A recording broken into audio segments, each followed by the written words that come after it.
Hello and welcome to another episode of Scream Theory. In this video, I want to talk about a point of contention that I've seen floating around the metal vocals community for quite some time now, and that is the argument that fry screams are not actually produced by the true chords. Now, I think most of the metal vocals community agrees that fry screams are in fact produced by the true chords, but I've seen enough people perpetuate this argument that I felt like I needed to address it. So this argument comes in different forms, and I've seen some people argue that fry screams are actually produced by the false chords, that it's just a different form of false chord screaming. I've seen some people say that fry screams are actually produced by the arytenoid cartilage or the aryepiglottic folds. I've seen some people say that a fry scream is any distorted vocal that sounds kind of screechy and sharp, and a false chord scream is any distorted vocal that sounds kind of rough, hollow, and gurgly, that it doesn't really matter what structure or tissue is producing the sound. It's just a way that you classify how it sounds. And I've also seen some people just flat out say, well, you can't produce vocal distortion with the true chords safely. Telling people that fry screams are produced by the true chords is bad advice, and it's going to result in a vocal injury. Now, I kind of understand why some people might have those beliefs and agree with those arguments, but when you break them down and you look deeper into them, there's just certain things that don't hold up. And I want to kind of tackle each argument one by one and just kind of make the best case as to show you that fry screams are in fact produced by the true chords. And I want to start with the most conclusive piece of evidence, and that is Brandon Kennedy's 2017 endoscopy video. And from 2 minutes to 3 minutes in that video, he does a bunch of different types of fry screams. He does some fry screams at full power, where he's using a lot of air pressure, actually projecting it, doing a legit fry scream. But unfortunately, you cannot really see what his vocal cords are doing, because when you push that much air through the larynx, muscles tend to contract. There's this constriction that kind of obstructs the view of the true chords. But he also does a bunch of kind of low air pressure fry screams, what I call a soft fry scream, where you produce the distortion at a low volume, at a low air pressure, and it's kind of like the essence of what a fry scream sounds like.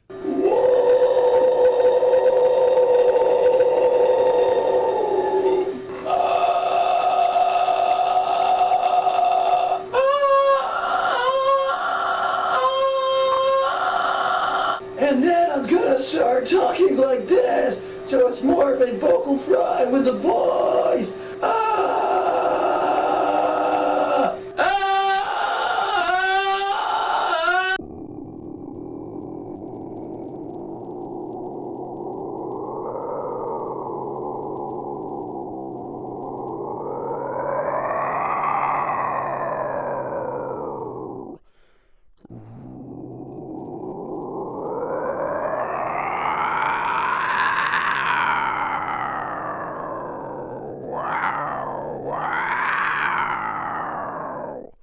Then I'm gonna start talking like this, where it's more of a vocal fry with the voice.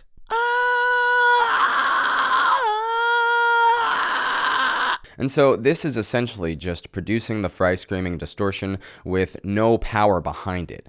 I try to teach beginners how to do that first, because it's a way to build control and understand what it feels like to produce the fry screaming distortion in a much safer way before you then go on to project it and make it loud and push a bunch of air through your larynx. And so with a full power actual fry scream, you're essentially trying to do that same thing, produce that same effect, recreate that same action while you're projecting your voice or belting. We have the ships, we have the guns, but we need soldiers to fight until the war is won. The mobile infantry will take the battle to them, so give them all and aim for the nerve stem. I'm not afraid to die, I'm just afraid to waste it away living a lie. You think that you are safe behind these walls? The guns are pointed up, they're pointed in. This is a prison. It's not designed to keep them out, it's designed to keep you in. And you can hear that it has the same quality. It is the same distortion. The only difference is one is at a low air pressure, very low power. It's softer and quieter. And the other is fully projected, much more power behind it. It's a lot louder. And if you've been practicing fry screams for a long time and you also practice singing, well, there's a good chance that you have this ability, that you can start on a clean note and then transition into a fry scream like this.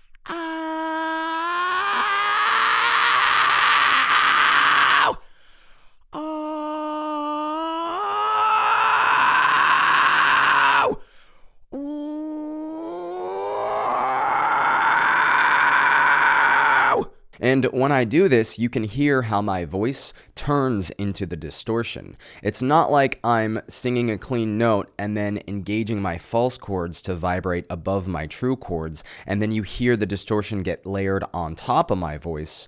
It's like my voice simply just goes away and turns into the distortion. Because what's happening is we are contracting certain muscles in the larynx to slow down the vibrations of the true chords, which puts you in the fry register. Now, I have a video about the biomechanics of fry screaming where I go into great detail about the mechanism that actually allows our true chords to do this. What are they physically doing to produce the distortion?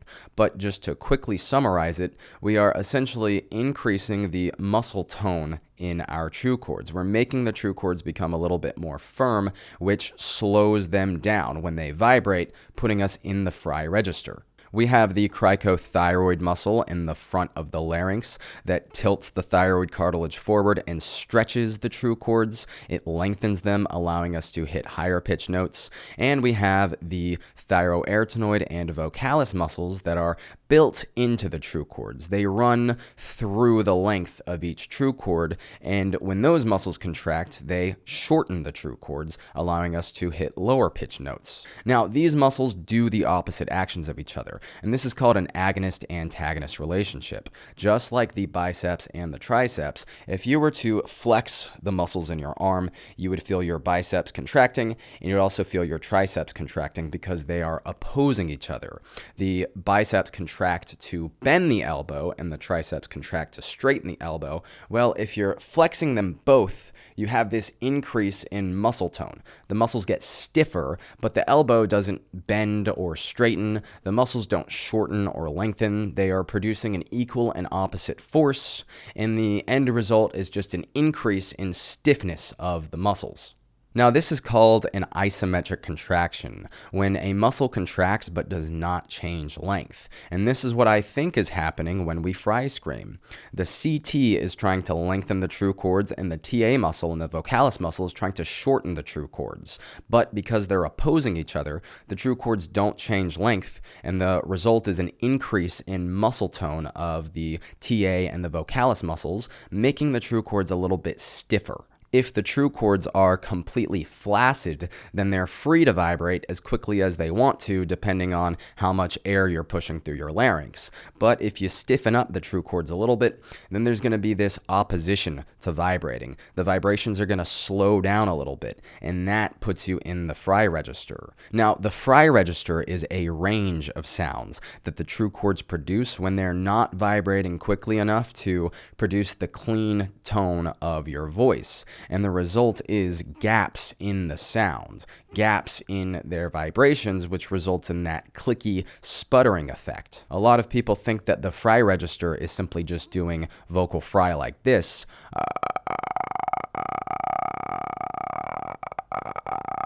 But that's just one form of vocal fry. The vocal fry that we use for fry screaming is a little bit faster and not as tight, kind of like this.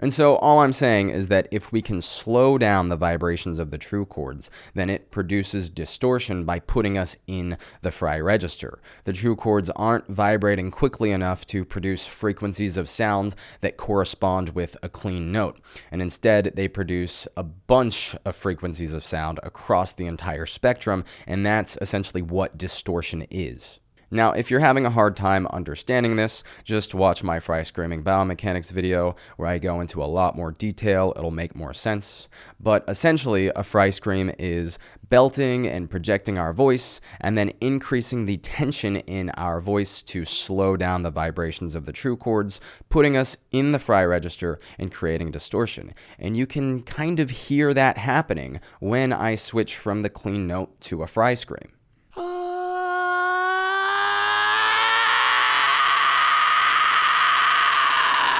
And so I think it's pretty evident that fry screams are produced by the true chords. Most people who can fry scream at a high level of skill know that they're using their true chords. It's not too hard of a sensation to distinguish. But I want to talk about the other arguments and just kind of explain why they don't really make a lot of sense. So let's start with the argument that fry screams are actually produced by the false chords and that it's just a different form of false chord screaming.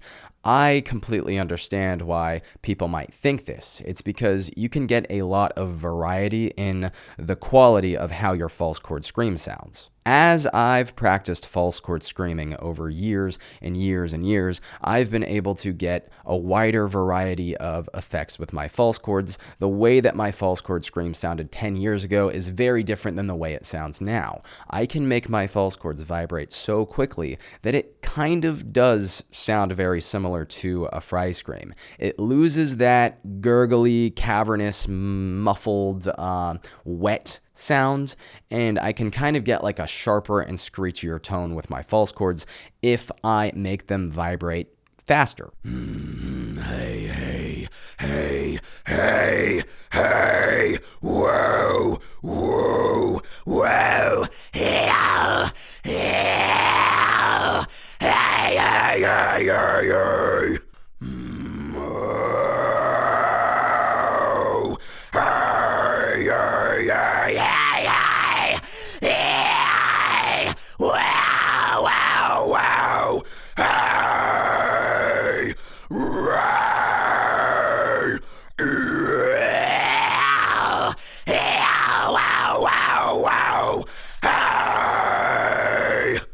I can also project my voice behind my false chord scream. I can do like a projected shouty, pouty yell with my true chords while simultaneously vibrating my false chords above, and the combination creates like this more human sounding mid-ranged scream. Hey, hey, hey, hey, oh, hey, hey, hey, hey, hey, hey, hey, hey, hey.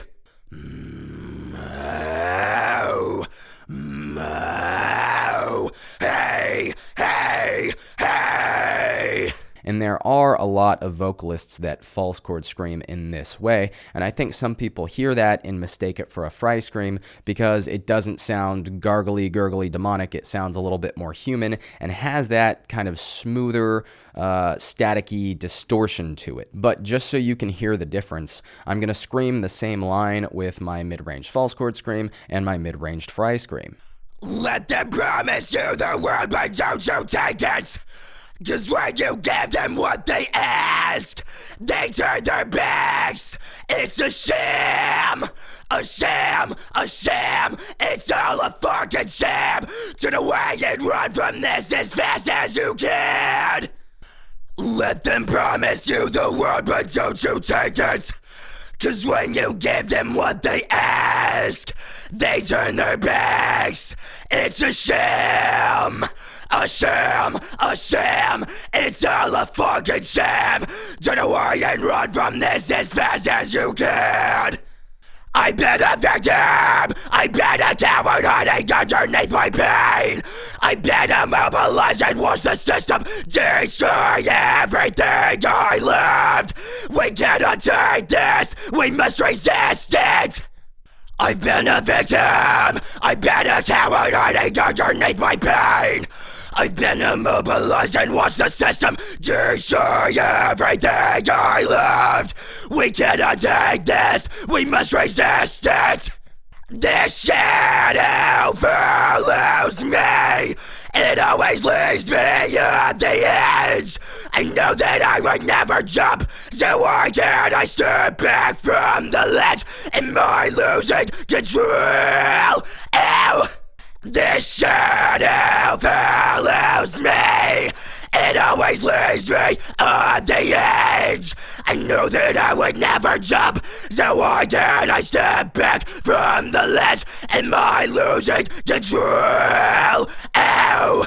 So imagine someone with an untrained ear or has not learned to false chord and fry scream at a high level of skill. They hear somebody false chord screaming in this way on like a mixed and mastered song, and they think, oh, it sounds really screechy, or oh, the distortion sounds a little bit more staticky and there's, a more human sound to it. They might automatically think that that's a fry scream, because a lot of people have the tendency to say fry screams sound like this and false chord screams sound like that, but there's a lot of overlap in how they can sound. You can use both techniques to achieve really similar end results.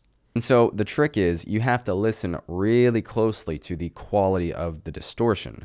You can kind of tell based on the way a person pronounces their words, but ultimately fry screams have a very distinct sound to them, and so do false chords. And the reason why they each have their own distinct sound is because different tissues are producing the distortion. You can play an E or a B flat or a C on a guitar versus a violin, and while you'd be playing the same notes, the voice of those notes, the way that they sound, would be different, because a guitar string is made out of metal and a violin string is made out of animal tissue.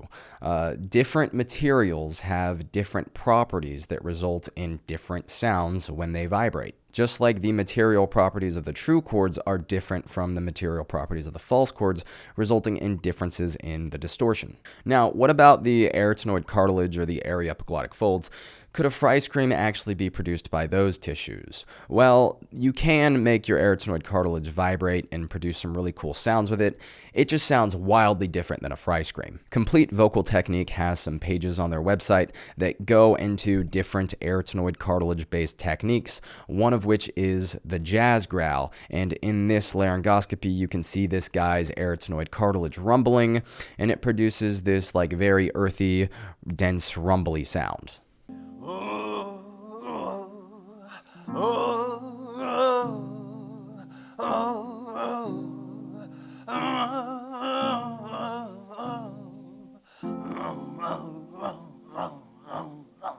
And so I'm not very good at the jazz growl, but it's essentially this.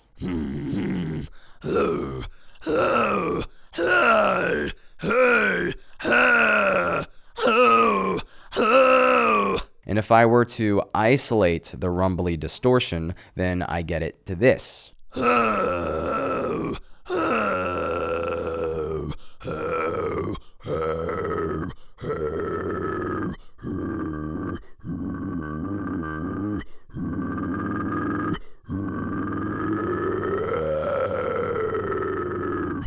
And if I were to push more air through my arytenoid cartilage, increase the air pressure, make them rumble faster with more energy, it produces this very powerful, dense, meaty growling sound.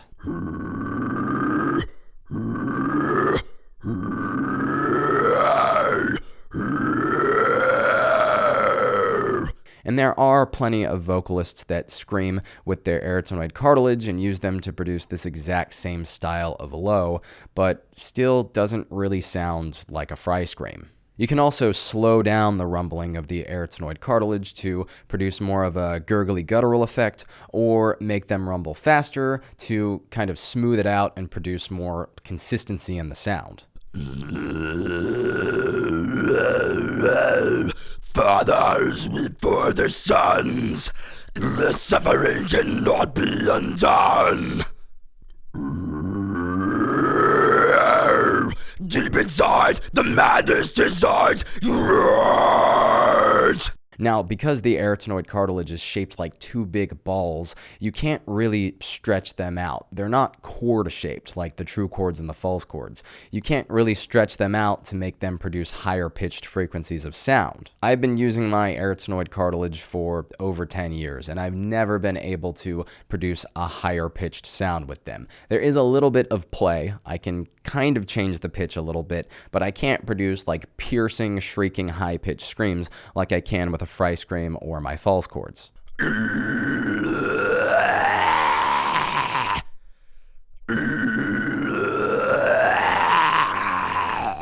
And see, when I try to, it just doesn't work. It just kind of falls apart.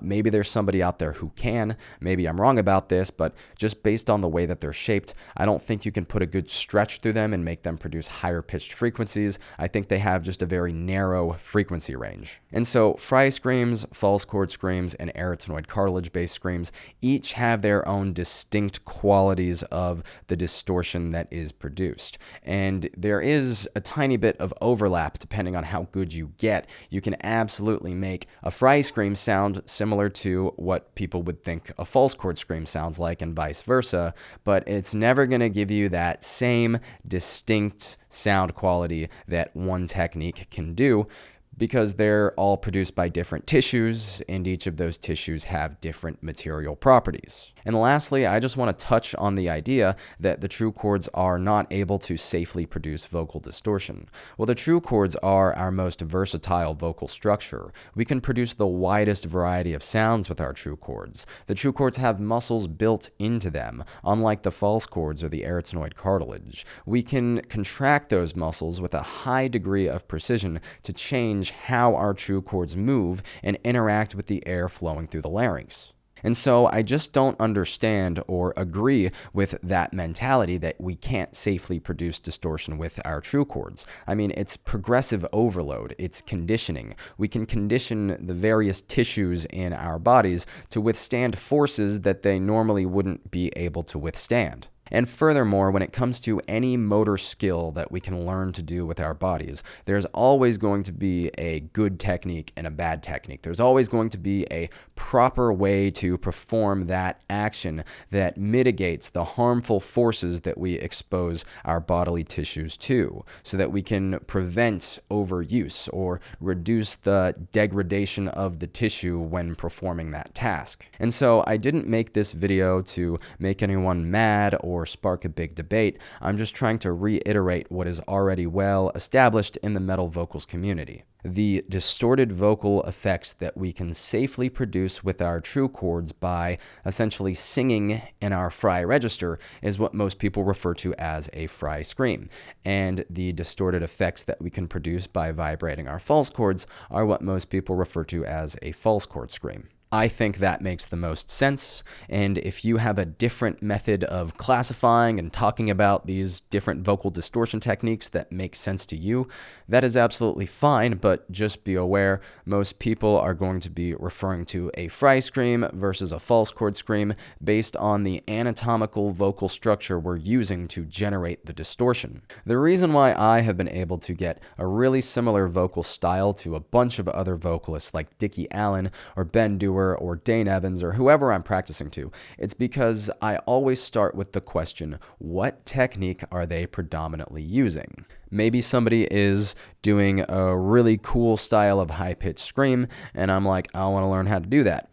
And I can tell they're using high-pitched fry screams, then I'm going to start with high-pitched fry screams, and I'm going to figure out how they're pronouncing their words, what are the mouth shapes and positionings they're using to achieve that unique style, and eventually I'll get pretty darn close. But if I start with my false chord screams and try to adapt it to sound like a fry scream, I might get somewhat close, but I'm not going to get the same style. I'm not going to get the distinct sound that that other person is doing because I'm not using the same part of my body that that person is using. Now, maybe you can't do the other technique that somebody else is doing. Maybe you can only false chord scream and that person is fry screaming, but you practice to them anyway.